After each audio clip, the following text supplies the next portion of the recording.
ఒక్కసారి లేదా రెండుసార్లు విఫలమయ్యారని మీరెప్పుడైనా నిరుత్సాహపడ్డారా?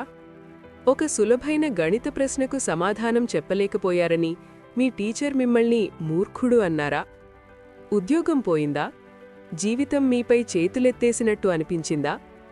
అయితే మీరు ఒంటరివారు కాదు. ఎందుకంటే సర్ థామస్ ఎడిసన్ కూడా అలానే ఉన్నాడు. అతని చిన్ననాటి రోజుల్లోనే గురువులు ఇలా చెప్పారు: ఇతనికి ఏమీ నేర్చుకునే సామర్థ్యం లేదు, ఇతనిపై ఆశ లేదు. ఆ మాటలతోనే అతను 12 ఏళ్ల వయసులో తన చదువును ఆపేశాడు. కాని ఇక్కడే కథ ముగిసిపోలేదు. తన జీవితంలో దాదాపు 1000 సార్లు ఆవిష్కరణల్లో విఫలమయ్యాడు. మొదటి 2 ఉద్యోగాల నుంచి కూడా తొలగించబడ్డాడు. ఒక్కసారి అయితే తన బాస్ టేబుల్ మీద ఆమ్లం పడిపోవడంతో ఉద్యోగం కోల్పోయాడు. అయినా అతను ఆగలేదు. విమర్శలు వినలేదు.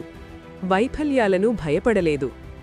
దరిద్ర స్థితిలో ఉన్నప్పటికీ అతను ముందుకు సాగాడు. ఫలితం? తన కాలంలోనే కాదు, చరిత్రలోనే అత్యంత గొప్ప ఆవిష్కర్తగా మారాడు. చలనచిత్ర కెమెరాల నుంచి విద్యుద్దీపం వరకు ప్రపంచం వెలుగులోకి రావడానికి అతనే కారణం. ఒక్కసారి ఆలోచించండి.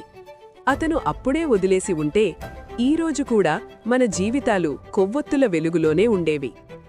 అందుకే అతనన్నాడు, ప్రతి తప్పు ప్రయత్నం ముందుకు వేసే మరో అడుగు. కాబట్టి మీరు విఫలమైతే ఆగకండి, వదిలేయకండి. ఎందుకంటే మీ విజయానికి అదే మొదటి అడుగు. విఫలమైనా వదిలిపెట్టొద్దు. ఇలాంటి కథల కోసం సబ్స్క్రైబ్ చేయండి.